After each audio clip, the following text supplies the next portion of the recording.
back. It's Friday. We stumbled through another week, and here we are. It's the 11th of September, and I did put up a couple of videos, thanks to Zachary, who sent one in, the big one at the top. That one is quite remarkable. It was first released just 4 years ago, and it's the raw footage of somebody in downtown New York. And he was carrying a recorder and had a JVC cam, and it's pretty wild. It's up at the top of the homepage. You can just click and watch it, and it's quite a memory that is indelibly embedded into our subconscious mind as people in this country. I'm sure many of you who remember the day that JFK was killed, you remember where you were, what you were doing. Same thing with this footage of 9/11. You remember that day. This was another day like JFK when America was stabbed in the back by some of its own. No question about it. None. We all know what happened on 9/11. We all pretty much know exactly what happened on November 22nd, 1963, when John Kennedy was taken. They made an example out of him, and believe it, every president since then has been well aware of what will happen to them if they step out of line. It's that simple. So 9/11, in my view, was a big operation. It was studied, it was taken apart, it was analyzed, and predicated upon what happened on 9/11 is pretty much what's happening right now with the pandemic. They've learned, they've practiced. Pandemic has been in the works for 20 years. That's just about that long, maybe longer. So it's all being orchestrated. Remember, everything is being done by a plan. Now, first hour tonight, we have a New Yorker on who's going to talk about, and we're going to see some very interesting imagery that he has photographed above the city of New York and elsewhere. His name is Marc Brinkerhoff. Marc has a wealth of material, and if you scroll down to guests on the left side, you'll see tonight's guests. Click on that, and you'll see Marc up first. Under his name, you'll see photos, and then below that, you'll see another. Click, and we'll watch that as well. That's a montage. First, we're going to look at the photos, but before we do that, let's say hello to Marc Brinkerhoff. Hello, Marc. Thanks for being here on this rather sad day of 9/11. It was a long time ago. What were you doing that day? Do you remember? Well, yeah, and thank you for having me on the show. And prayers and blessings to everybody who's lost people in 9/11. And our thoughts are always with them. And then, of course, all the people that rescued people, always. I just think, what I think of when I look at the video, Marc, I think of the hundreds of incredibly brave firefighters who were intentionally and deliberately killed. They were sent to their deaths in those towers. Those so blatantly, so profoundly obvious were brought down with explosives, and they killed all of the people in the towers, and they executed all of those firefighters. What a hideous, ugly, evil, satanic thing to occur on this planet. But it did. Yes. It did. Yep, it did. And we know one who was a firefighter there, and he's still he's on Long Island. He told us, my wife and I told us, what he saw that day and what happened as people fell out of the building. He was there at the bottom. He didn't go in, so he survived. I got it. Thinking back, he probably did go in, but then he was told they were told to stay out or something, and then he was witnessing the people coming down. Do you live in this? It's in the video. You can see it there too. You live near Central Park? Yeah, we're west 84th Street near Central Park. Okay. Around there. All right. So I can walk in the park. That's where I might go.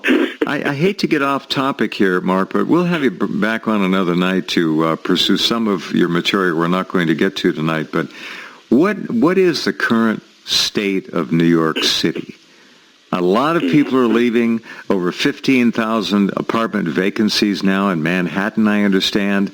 The city has been irrevocably damaged by the communist mayor de Blasio. That guy he should go elsewhere, far, far away. Tell me about New York today. How does it feel to you? Let's see.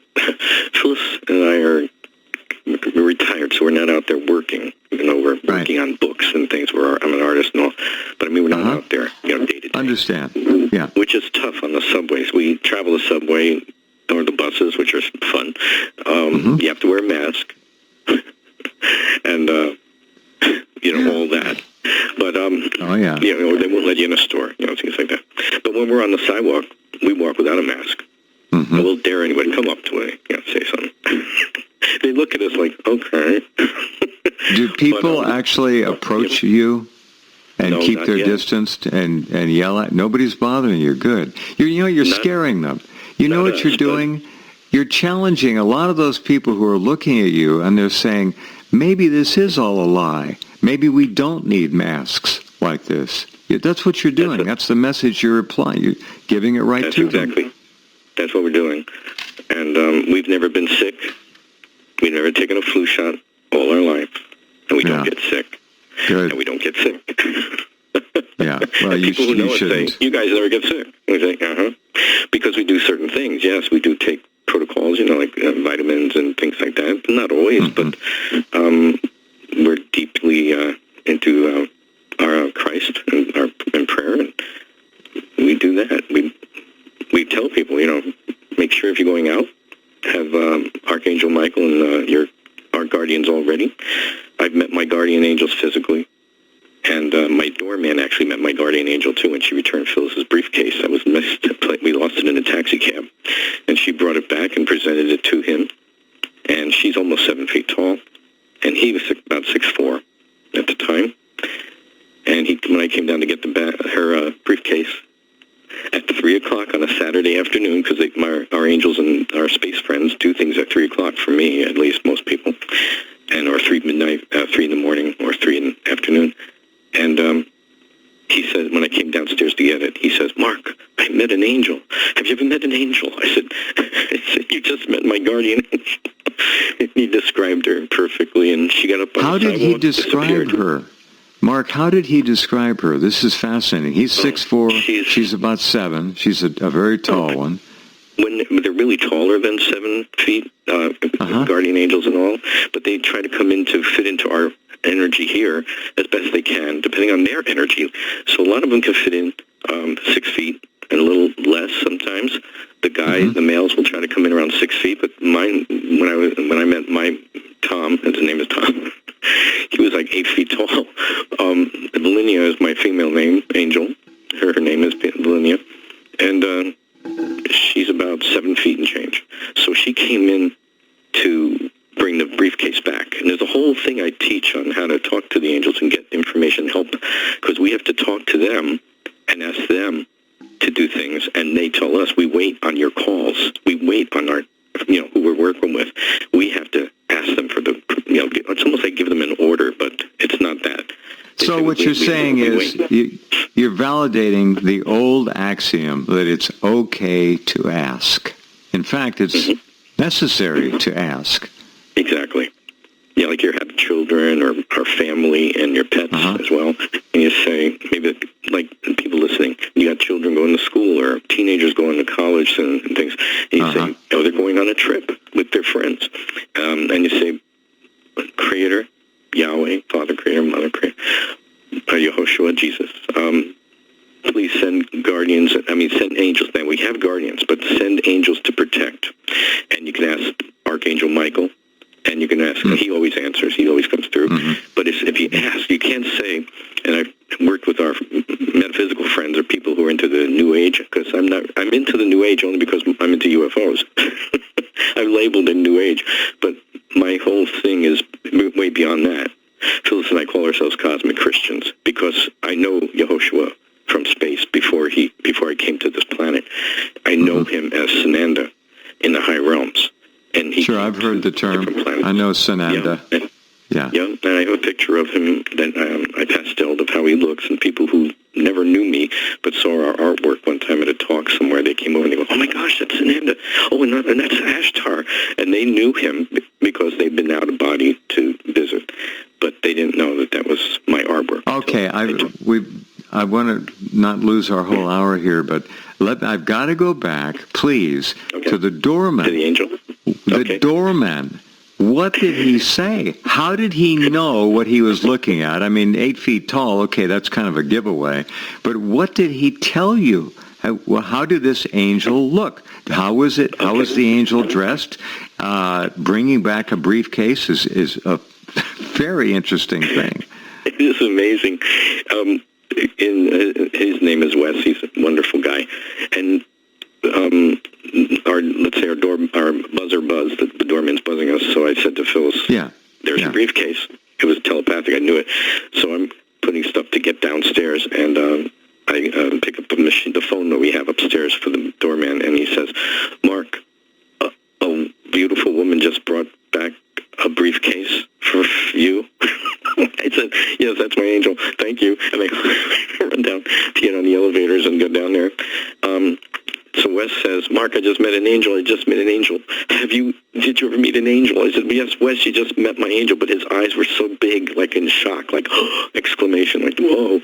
And I went outside, and she was gone. He said she went up the steps. We have an alcove. She went up the steps, like 3 steps, onto the sidewalk and took a left, but not a sharp left turn, an angled left turn that would bring her to a tree and traffic and park cars. But of course, she's gone. She dematerialized. He said he saw her go up, and he went up to the steps, and she was no one there. No one was there. She appeared. Is it? Go ahead. Go on. Oh, well, here's what he told me. I was standing by our desk. He has a big desk with cameras. No cameras, I'm sorry, with telephones. And he looked to see if somebody was blinking on the telephone. He was looking out we have big windows to the sidewalk and to an alcove. So he said, "I was just looking at the windows. No one's out there. The doors are wide open. We have 2 big giant doors, glass. They're opened up it was a warm day." And he looked down for 2 seconds, then looked back, and she was standing there in the middle of the top of the steps with the briefcase. He says, "No one made sounds of walking. There was no car pulling up, nothing. And you can walk by and you can hear everything." So he says, she comes down, she smiles and puts the briefcase on the big desk that he has. And she hands him a business card and says, "Give this to them." And the only business card was in there was one that Phyllis got me, made some business cards with just my name on it for Space Age Health. And she had it wrapped up in an envelope with a rubber band. But her stuff and all her information was in the center of the briefcase, while mine was on the side in the zipper part. She took that out and said, "Give this to them," even though my name was on it. Wes takes it, and he says, "Okay." And she says, "Tell them I have it, and I brought it back." That was the quote I put in my letter to her on the kitchen table, showing her what I was asking for. I said, "Better yet, have it with your energy and bring it back." So you wrote this request down on a piece of paper? I wrote it the night before when we were doing that, yeah. You have to talk to them. Okay. Sometimes you make it a 3D reality thing. Besides prayer, you're doing mind, body, and spirit. And this is we teach this with people. Mind is the thoughts in your head. You're going to whisper it, that's spirit. And then the physical becomes your handwriting. You're going to write it down, or you're going to speak it out loud in a verbal way. So I was doing the mind, body, spirit with the handwriting of the actual notes and saying what happened, asking for their help. How did Wes describe her physical self? Blonde, beautiful blonde and golden hair. She's got blonde hair, and I said, "How long was it, Wes?" And she got, because I know what she looks like, but I wanted to see what he'd say. He said, "Oh, it's down by her shoulder blades." I said, "Yep." Right. And I said, "What color were her eyes?" He says, "It's beautiful blue." But Mark, I was staring at her eyes. All I could feel was the love and presence of God coming from her face. I can't remember what she was wearing, but it was white. I said, "Do you remember shoes or sandals or feet?" He says, "No, but she came walking down. Yes, she was wearing white outfit, but not a robe, but something." But the details he lost because he could only look at her eyes and see her face. She had a mild tan. Almond tan, like a little bronzen, just a little, and the golden blonde. And I said, "How tall is she, Wes?" Because I know, right? I'm going, "How tall?" He says, "Oh my gosh,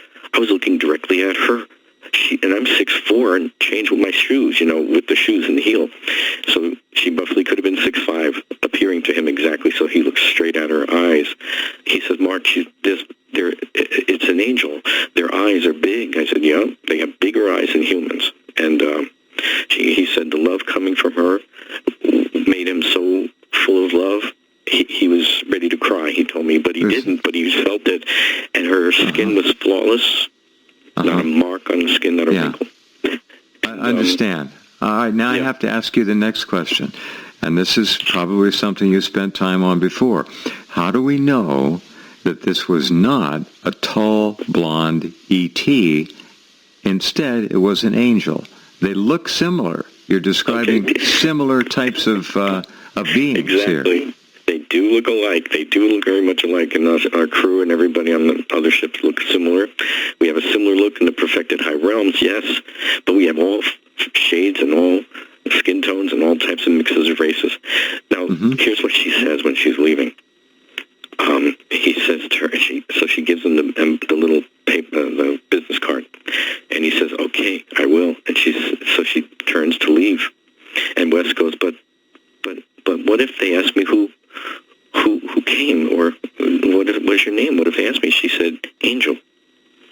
And she turns to walk out, smiling the whole time. He said, turns to walk out the door. It's a couple of steps to a little courtyard, tiles.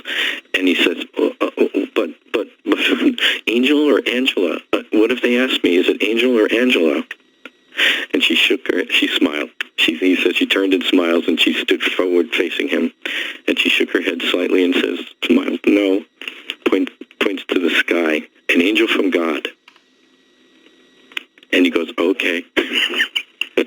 She turns and walks up the steps and took an angle turn. Not like our building is made like you have to take a sharp left to go up the block on the sidewalk because of the big tree planted there. And there used to be a big mailbox there that the mailbox, they took that away, but it was a big postal box where they dropped mail.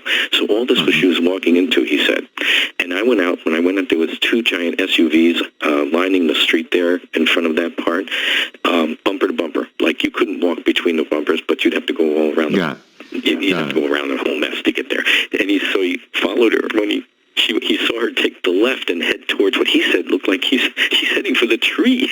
So he came up the steps, and there was no one there. And that's how he described it. Well, thank you. That's a wonderful, wonderful story. When did that happen? How many years ago? I have it down in my stuff. It's probably around 2007 or so. Okay. 10, 12 years, whatever. All right, good. I do have it down in my calendars. I just don't. That's why I don't think about it when it happens. All right. Well, thank you for that. That was very interesting, and I'm sure that a lot of people out there, some have had similar experiences, some with tall blondes, some perhaps with angels. It is said that there are angels always around, and it's very interesting.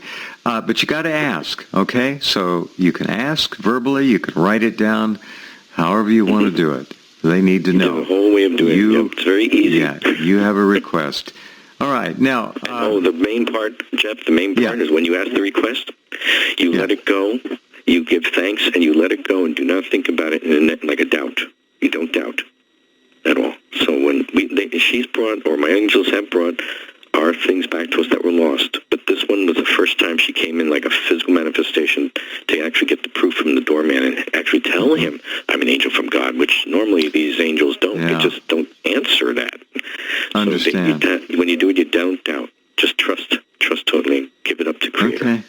All right. Very good. All right. We're speaking with Marc Brinkerhoff, lives right next to Central Park in New York, about just one of countless experiences he's had, he and his wife. But we're going to look now at some of the photos. Just click on tonight's guests, and you'll see under Marc Brinkerhoff photos. So pull that page up, if you would, and we will go take a look at it. Now, I want to commend you and your wife. This is a very, very well-done presentation of pictures that you've taken. Phyllis does it. Phyllis does it all. Well, Phyllis, wonderful job, Phyllis. Superb. There are, as all of you, I'm sure can see by now, you've been able to pull it up. I think there are about 18 different images there. Each one is a clickable image.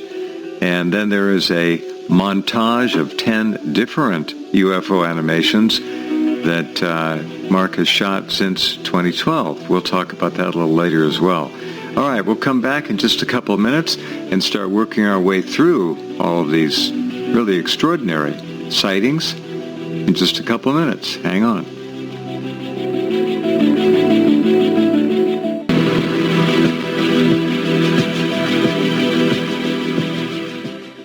Okay, and welcome back. Now, let me see what we can do here. I've got to make sure that all the links are up and so forth. Now, I'm going to go to guests. Sometimes things get lost in translation. Let's see if I've got it right. Okay, photos, good. That's our main photo page. That's where we want to go now. So pull up photos, those of you who haven't yet, and we're going to start with those. Now, you did mention, Marc, that your wife did all of these? Yes, Phyllis did. She's the computer expert, not me. All right, and who's the photographer? Who's the photog? Me. Okay. And she makes them into pictures. These are all taken in New York City, it appears, or most of them. How is it that you are one who gets pictures when there are millions of people in this city who apparently don't look up? Or do you get a sense when you ought to look up? Are you getting tipped off? How does it work in your case? You got a lot of pictures here. Yeah, and since it's happening all my whole life, I'm a walk-in, and that means a person who came in took over a body that was not going to make it. That was a baby that was going to be born dead as crib dead. Okay, so as a walk-in, now hold on. Mm-hmm. As a walk-in, who are you? Are you an ET? Are you just a human soul looking for a new body, and you walked in a little late and kicked somebody out? What is it? I'm an extraterrestrial being. Right. We all are. We are all not from this planet, from other galaxies and places. So, in essence, everybody's not from this Earth alone. And I came in, and I have my memory from where I came from and everything I was doing before I came here. And I used to talk with my father about it, and he would say, "There's no way you would know this information at 4 years old in our solar system," things like that. And I had lots of witnesses. If we went to school together, and you were my friend, and you hung out with me, later in the day, you'd see some UFOs following us. And this is what the kids knew. They called me the Martian. Okay. All right. Not only did you know when to look up and where, in many cases, but they were just kind of hanging around and watching you interact with us, so to speak. Correct? You mean the other crew, the people? Yeah, they were monitoring you. They were recording and monitoring. Okay, all right, good. Now, how about going back up into the craft? Have you ever consciously been taken back up into a craft? Walked into one? How often? Levitated into one. When I was 5 years old, I was in the fields and where I used to live upstate New York. And I went out there probably around 7 p.m. at night, which I wasn't supposed to be there. And I was doing my usual take me home. Really? You didn't want... Wait. At 5 years of age, you were saying, take me home? You knew you didn't belong here? You wanted to go home? Is that what you're saying? Yeah, because I would go out of body and soul travel all the time, and knew where I was from and what goes on. What we call it the Arcvana, giant ships that are outside our solar systems here, and they're homes. And that's where a long time ago the movie E.T. used my information because I talked with them in 1978 about that, and that's why they used the phone home, because they asked me, "What do you call this ship that you go to at night?" Well, I said, "Well, for me and us, it's our home." So we call it, for now, I'll say home, but it's the Arcvana. That's a giant ship bigger than planets, and they're on high frequency dimensions. And I give lectures on this, and people have actually experienced it with us, and it's a whole lot. All right. But this very good. People we're talking about are telepathic, and they know where I am, and I can hear them. So if I'm walking on the sidewalk or any place in school or any places, I would hear, "Hi, look up," and I could turn and look up, and there's a sphere or a UFO spaceship. If you're with us walking walking on the sidewalk and I hear that, I turn, they'll be right there. Anybody with us usually sees them with us. Even when I've given lectures, we're outside the building at night and finished with the talk, and a few people are hanging out still. And I hear, oh, look to that building over there, or, we're in New York, look over to that building. And everybody looks up, and a ship comes out from behind it, goes a zigzag, zigzag, ding, goes, gone. And I said that was them saying good night and goodbye, because they were with us when I do the lectures. They always are invisible, but they come. So they're in attendance. People see them. They come in. They listen. Interesting. They come in. All right. They monitor. They have fun. Yeah. Okay. All right. Let's try and jump into some of these pictures. The first one, which is just to the center, it's to the right of the montage of 10 different UFO animations. You can click on that. Just click on that square with the image in it. The image will show in the upper left, and then you obviously snapped off a series of photos of this. Tell us about this first one. This is a morphing UFO. Is it, I'm on your montage of 10 different animations. The first No, we're going to the big play. No, we're on the big page. We're not to the montage yet. Would you like to start with the montage? We can. Okay, I'm confused because Phyllis is coming over now. I'm on one. I'm on the full page, which shows the montage on the first line on the left, and all the other individual pictures below it. How would you like to handle it? You tell me. You want to go through the montage first? Oh, no, it's okay. It's the one that says August 7, 2016. That's the one. Okay, that one was beautiful. I was sitting we have a long apartment. You walk in, there's an entry area we use as a dining room, and then the living room keeps going, and all the windows are back there, and that's where I'm called to look out the windows. And so that day I was in the dining room just probably looking at mail or something, and I heard, come to the window, telepathically. So, and usually when I hear it, it's a voice. It's my friend's voice on the ships, or it's just a really good thought that's not mine coming in. So I go walk to the window and trot over and open it up and look. And I hear, as I'm coming to the window, I hear, look up to the left. So I open the window and look to my left. And this was a full cloudy day. And all of a sudden, this object pops on in front of the cloud. So the first one I took was the cloud effect, where it's popped on. Then I just continue to snap pictures, like that. I don't have a video camera with it, so I just kept snapping the pictures. And Phyllis creates the film effect and puts them all together. And these are, what do you call it? They're raw. We don't touch the colors. Now this object, and obviously looking at the pictures, the three horizontal pictures, is not huge in front of the clouds. I mean, you could miss it. People could miss it. They'd look up and they'd scan the sky and they wouldn't necessarily see it. Now, Phyllis has enlarged it, and it has it looks like a red, white perhaps in the center, and blue yo-yo. I know. That's like kind of experience I can come up with. Yeah. And it sat there, and then slowly started to move as I was taking the pictures.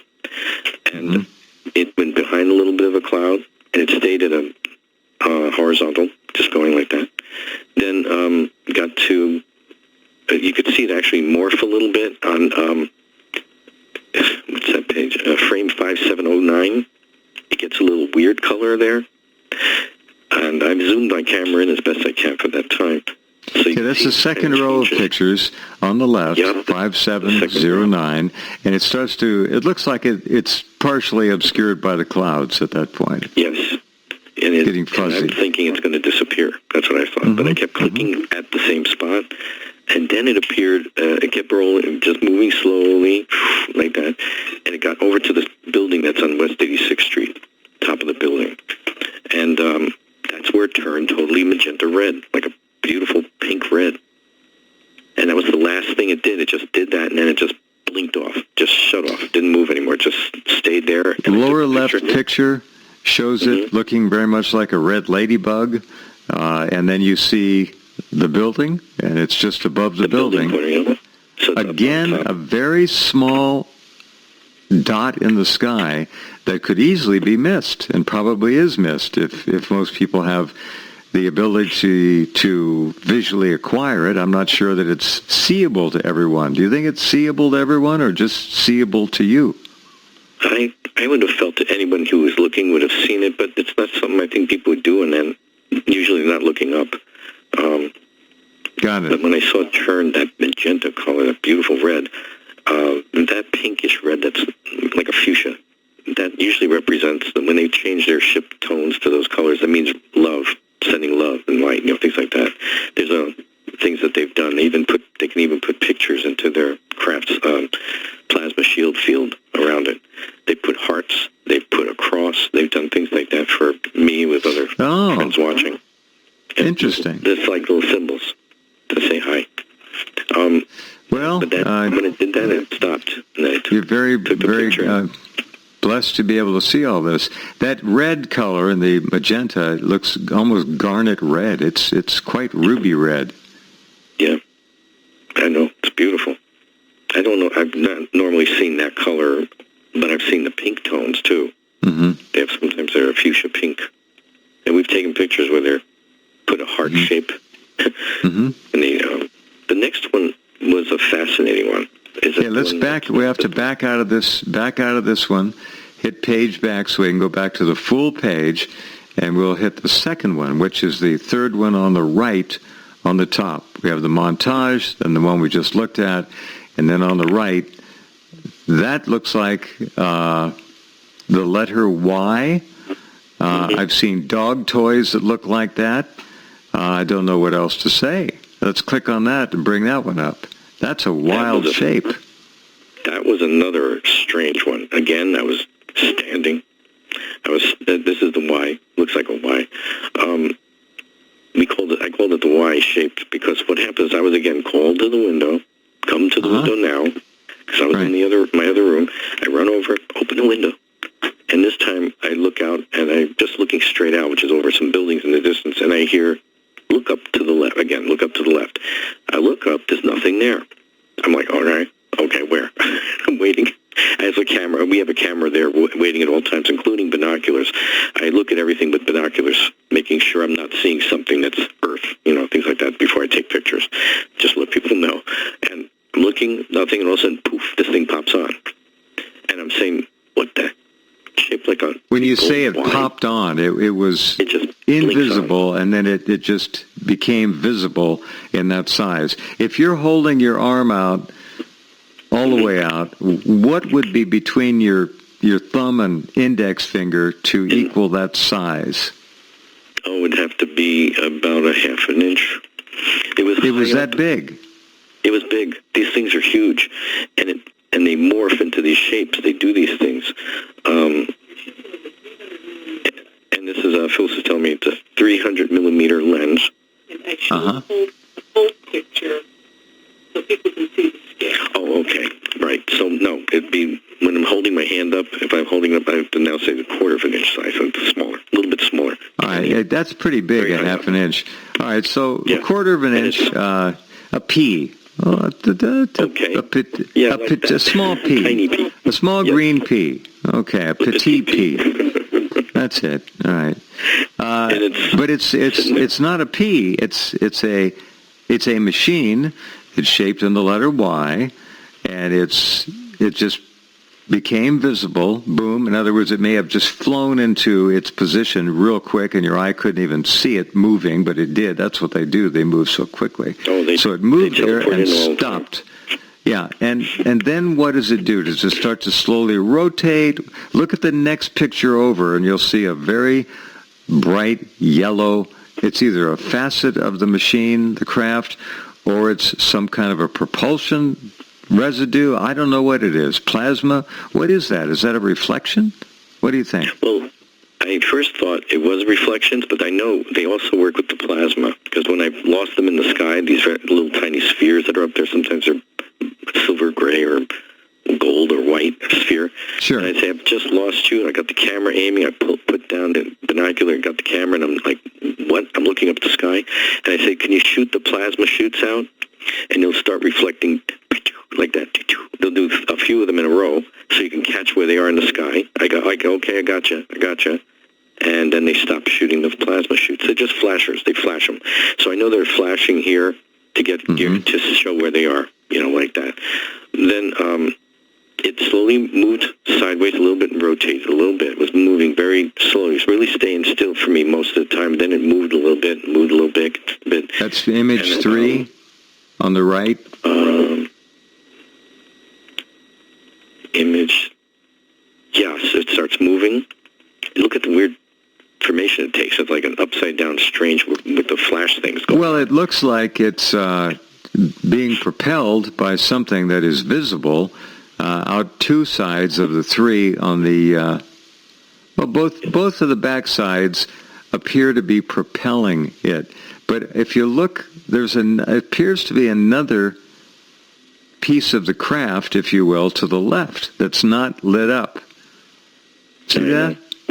Yep. That's an odd one. I didn't see that in the first one.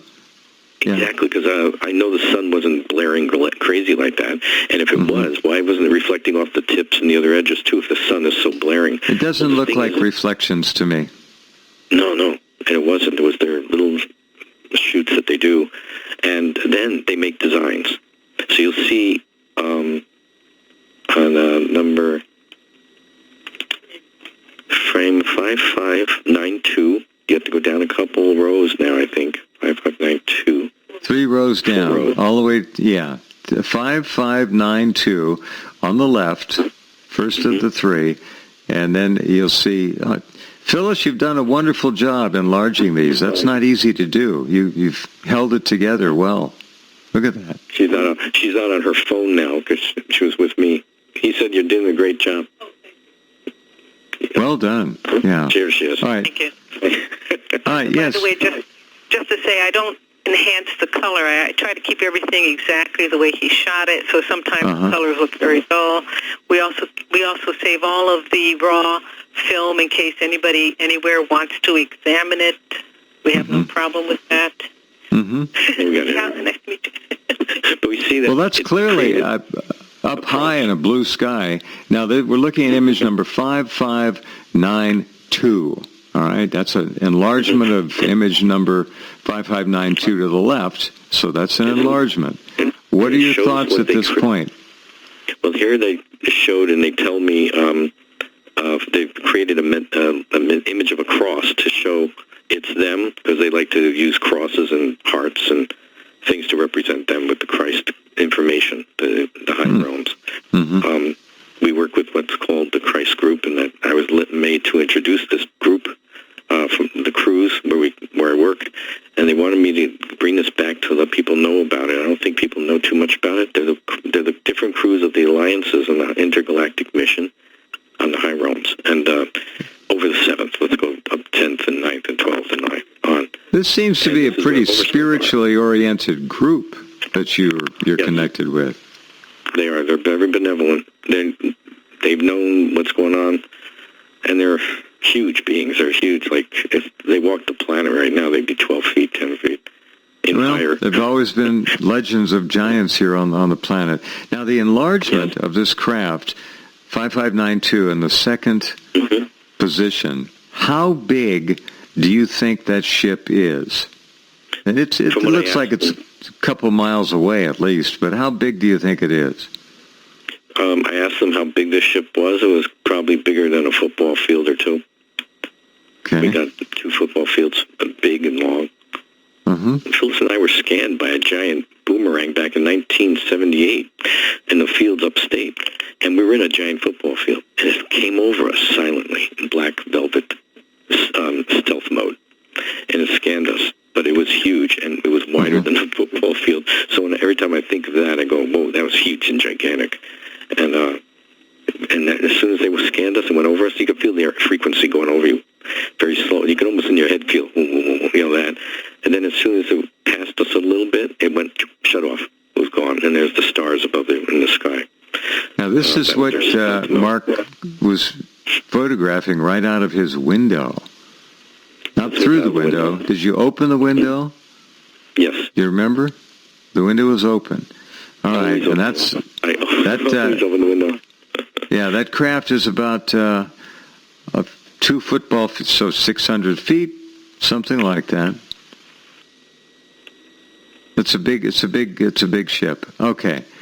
The bottom left, that's a very interesting angle too. There's the basic Y. Y'all can see the Y shape. It's horizontal. It appears to be horizontal, but the Y is still splayed out. I can't make out the actual 45-degree angle separation where the Y comes together on this one. It's difficult. I know. The bottom side is completely horizontal, and you have this arm sticking up slightly off to the left as you look at it. Now, that does appear to be possibly a reflection, but you're saying no, that these are expressions of plasma light to transmit ideas and concepts. Yeah, and still we can't be sure 100%. Sometimes they are just a reflection that's on them too. Like in the first shot, it was just a plain, no reflecting anything, as if they were saying we're here. Then they did their little plasma shoots, but they were doing little design patterns. And when it left, it was just going over towards that big building again with that little magenta one was over, headed over there, hovered and stopped, and just flashed off. It just disappeared just like that, like in a snap. Because I can never tell when they're going to leave. I just know they're going to leave. So I take as many pictures in a row as I can.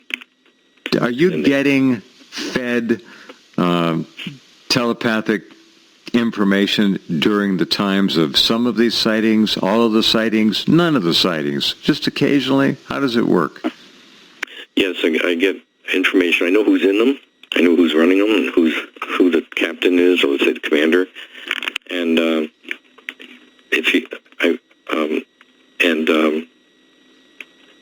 I know what they're talking about because some of them are my friends that I know from the ships.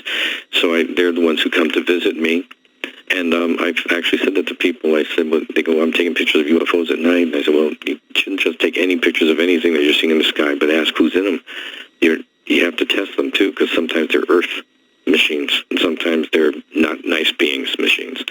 So you don't just... Sometimes they're ours, is what you're saying. Sometimes they're military, in conjunction with off-planet intelligence. Why are they here? They're not just here to watch you. What else do they do? No.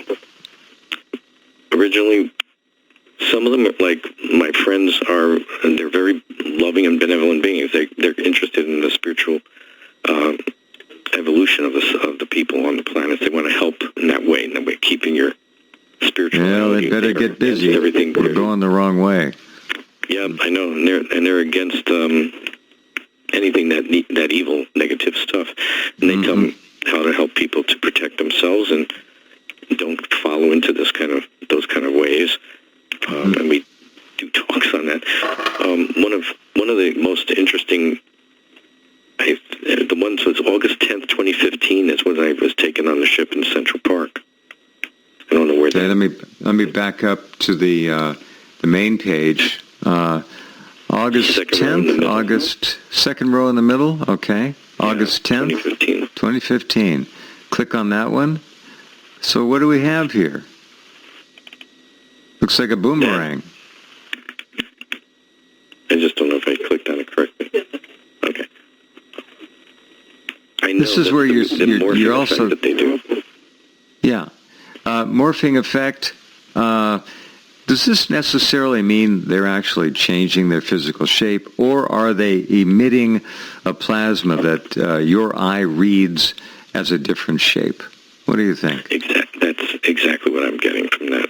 Because when I saw what was in the sky that day at 1:18, after I had met the being in the park, his name is Balthon because I know him from the other side, but I didn't know him at that moment. I recognized sort of, and I thought, he's unusual, and he's coming over to me. He's almost 7 feet tall. But I didn't know. No, I didn't know him at the moment who that was. I thought I must know him somewhere, but later I got him. When I saw in the sky, when I was told to look up after he went away and disappeared, I saw an object that looked like what you imagine as the Star of Bethlehem. A bright, beautiful, sparkling, star-like object. It was so big, and I took the binoculars. It was actually beautiful. I said, oh my gosh, it's just gorgeous. And it was silver. It was so beautiful, the ship. So I got the binoculars down, got my camera, took a picture. And the first picture is what I get. That's not what I saw. So I know that's what they morph the energy around the ship with the plasma to make it appear a certain way. I think that was for me to know who they were and my friends, but the disc-like thing was there, you know. All right. And that's it tonight?